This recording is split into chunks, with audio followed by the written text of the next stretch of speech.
The Daily Show prides itself on helping patients stay informed. This, awkwardly, is Echinacea, an herbal supplement that claims to promote well-being. But is your child using this cold remedy to feel too well? Steve Carell has this report. Heroin, crack, angel dust, crystal meth, echinacea. Here in St. Paul, Minnesota, it's running rampant in the inner city. And it isn't even flu season. Scientific name, Echinacea purpurea. This purple cone flower can be cut into a potent feel-good herb.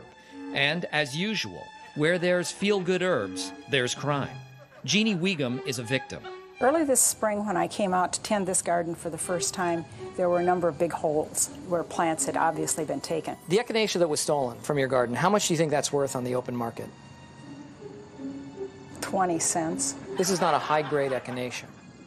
I don't know what would make a high-grade echinacea. But those in the herbal underworld do know, and they know just where to find it. Unconfirmed sources say that this health food store is in fact a hotbed of echinacea trafficking. The locals refer to it as the neighborhood Eck House. John Mestel, street name Mr. Rogers, always has a little something special for his neighbors. When they say Eck, we know what herb they're aiming at. Do you ever give free samples to your customers? Oh, yes. We give it to anyone we think might want to buy it in the future. So the first one is always free. With usage reaching epidemic proportions, one addict showed us the dark side of Mr. Rogers' neighborhood. What's your name? Amanda. Amanda, for the purposes of this interview, we're going to call you Carol. When is the first time you tried the Eck?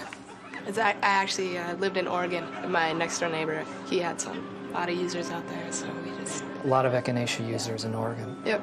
Do you ever mix echinacea with harder things like vitamin C or St. John's wort? Well, this one time I did take Dayquil,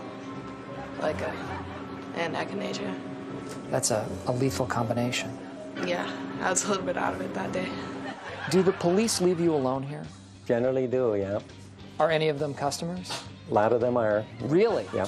Mm-hmm. As this Eck House thrives under police protection, citizens must fend for themselves. I won't plant any more echinacea. That will be my contribution. And until gardeners across the country take Jeannie Wiegum's lead, pushers like Mr. Rogers will continue to rake in the profits. $21.35. And the purple coneflower will keep eroding the young minds of America. Carol, I want you to do me a favor. I want you to spell echinacea.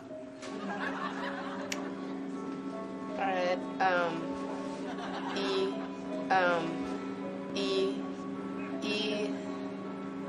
right, I don't know. Steve Carell, ladies and gentlemen. Good work, Steve. I gotta say, Steve,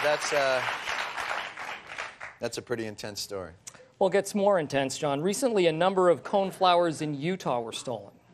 Well, I guess they'll just have to look for the people without sore throats, too. John, people from all walks of life are being sucked into this herb culture. It's very abundant, and it's extremely easy to grow. I know. I mean, all you really need is a sun lamp, some space in the closet, some water occasionally, fertilize it, harvest it when the buds turn, I guess, a golden yellow. Well, it seems that the youth of America now knows how to conveniently grow their own echinacea. Thank you very much for the instruction manual, John. Sorry, Steve. It's Any not like... tips on setting up your own crystal meth lab? Steve, Hey, kids, I can make crack cocaine in the basement. That's all. Steve Carell.